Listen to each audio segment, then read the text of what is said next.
Posted by you/Chibipi. Someone pushed me out my window, in my own house, while my daughter was sleeping upstairs. So this happened a couple of years ago. We used to live in a house in the mountains. The only neighbor we had wasn't that close to our home, so there was no one around. This happened on a Sunday. I had my daughter, she was 13, coming for the weekend, and she was sleeping upstairs. My bedroom is downstairs. I was in the living room watching TV when I decided to go outside to contemplate the stars. The thing is that I had to let my door semi-open because there's only one handle, logically inside the house, and the other side of the door can only be opened with a key, so no handle from outside. I contemplated the stars for about 5 minutes, then I felt like I could smell a weird smell. I went back inside. It was 3 a.m. so I decided to go back to sleep. When I woke up at 6 a.m., I could see the sunrise, so I decided to open my window, since it was extremely hot inside, and stand up at the edge of the window, from outside. Suddenly I felt like a hand was pushing me my back. I got pushed from my window by someone. The thing is, there was only me and my daughter in my house, and I got pushed out of my own house by a stranger and my daughter was still inside. Since the window was closed, I couldn't open the front door either, because I didn't have the keys. I knew that my neighbor was a locksmith, so I subsequently rushed to his house, woke him up at 6 a.m., and explained the situation to him. He took his stuff and came with me to my house. Now I'll tell you what my daughter told me. She told me that she could hear an old man coughing and that she didn't recognize the cough. So she instantly went into the bathroom, locked the door of the bathroom. The door of her bedroom didn't have a lock, only the bathroom had, and she turned on the tap while she was calling the police. My neighbor managed to open the door. We rushed upstairs. Whilst going upstairs I saw that a knife was missing from my knife set in the kitchen. We went upstairs and we saw that the door of my daughter was open. We turned on the lights, and saw an old man, with a hood, holding one of my knives waiting in front of the bathroom door.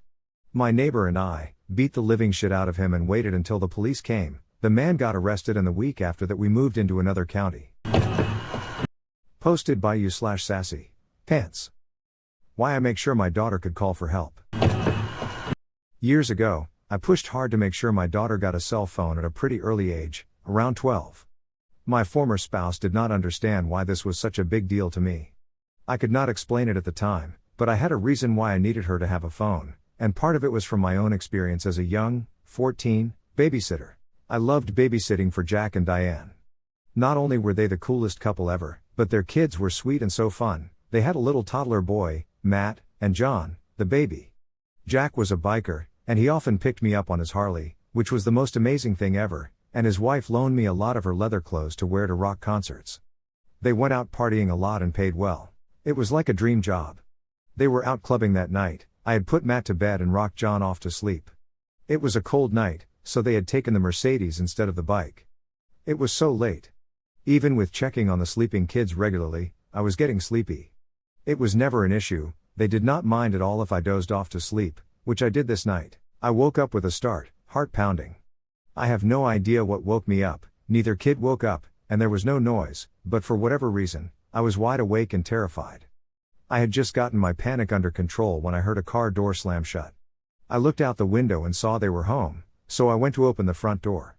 Diane came in, and one side of her face was swollen and she was bleeding. Stupidly, I asked, "Did you get into a fight?" She raced past me to the phone at the dining room table and started dialing. It was an old tabletop style of phone. Jack came in next, flying past me and screaming. He grabbed the heavy phone receiver from her hand and bashed the side of her head. Blood splattered across the wall. He ripped the phone from the wall. She screamed back, holding her very bloody face. He smashed her head into the wall, and then she staggered, gushing blood into the bedroom, out of sight. I heard more screaming and ugly sounds of blows landing when she came tumbling out of the bedroom, thrown through the hallway into the crib, and waking John.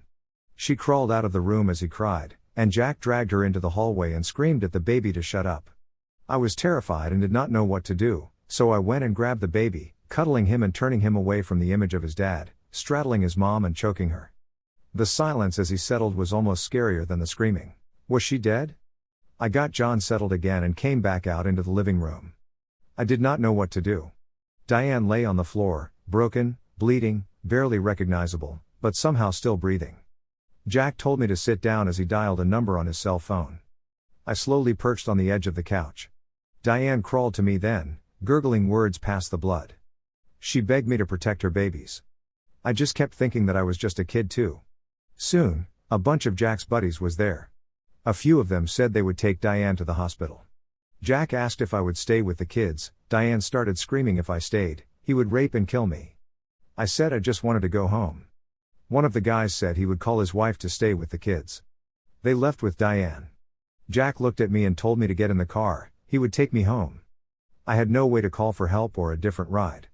The whole way home, I just tried to stay calm. The turn to my street was at the bottom of a dip. We approached the turn as Jack kept telling me how he did not want to go back to prison.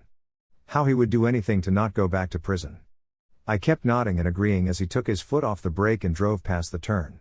I looked at him, horrified. I just want to talk. I need to calm down before I go home to my kids, okay? We ended up at an all-night donut shop. He had a coffee and donut, got me something, and spent more than the next hour telling me how he was not a bad guy, prison had changed him.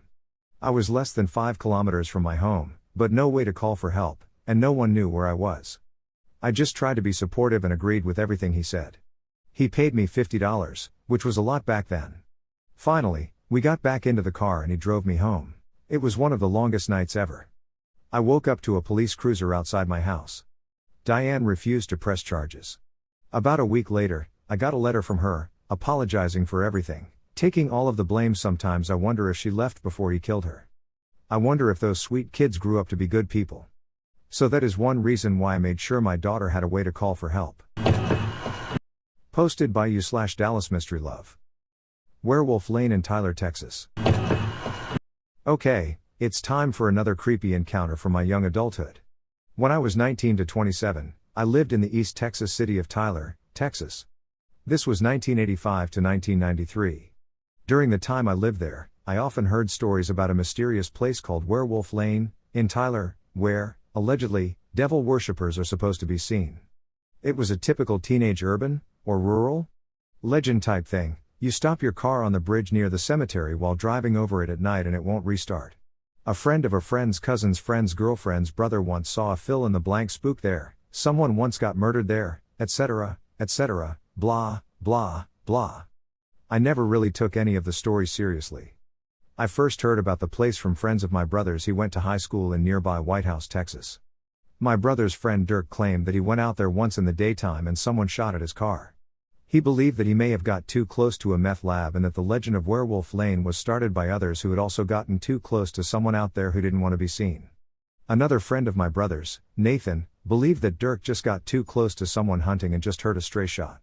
Maybe so, but no one else, to my knowledge, ever reported being shot at out there.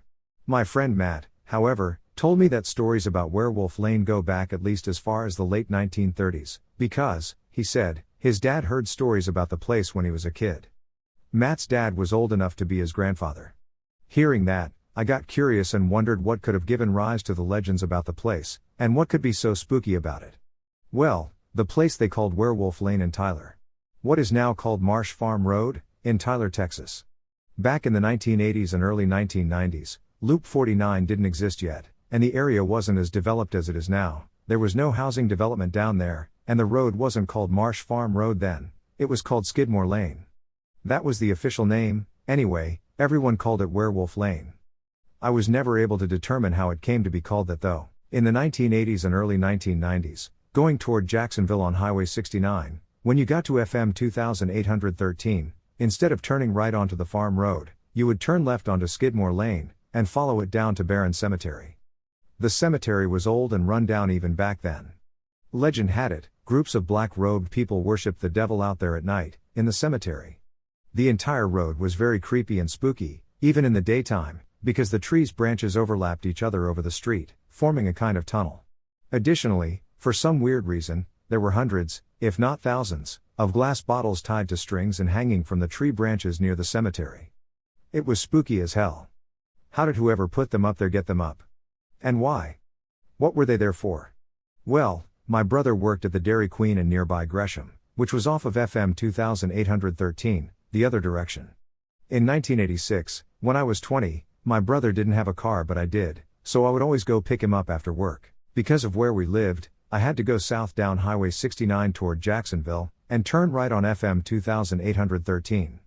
Because I knew that Werewolf Lane was a turn to the left, I got to where I would cruise down Werewolf Lane first, before I picked up my brother, just in case there was something to see. I never really expected to see anything, and I never did, except for twice.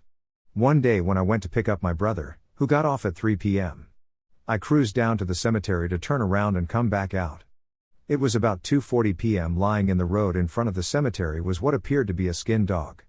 Yes, you read that right, a skinned dog. I slowed down and rolled down my window to get a better look at it. It wasn't just a dead dog, like something someone hit. It had no skin on it, except for its paws and head. Someone had killed and skinned it. Okay, so I kinda freaked out a little. I turned around in the dead end and drove back out, and went to pick up my brother. He had to see this. I waited, and my brother was a little late getting off, and we left around 3:20 or so. I told him what I saw and insisted we drive by again to see it. It was now around 3:30 or so, and the damn dog was gone. It freaked me the heck out.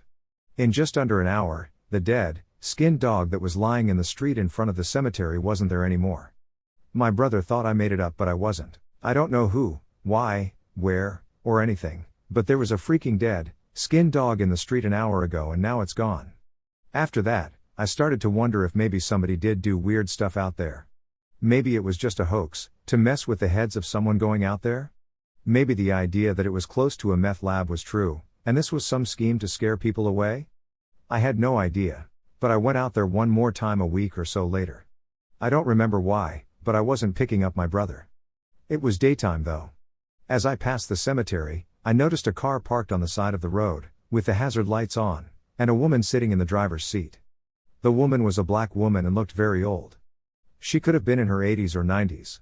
She was wearing what looked like African-style clothes, very colorful. The woman was swaying back and forth. I thought she was sick or hurt or having some sort of episode. I stopped and rolled down my window and yelled, "Ma'am, are you okay?"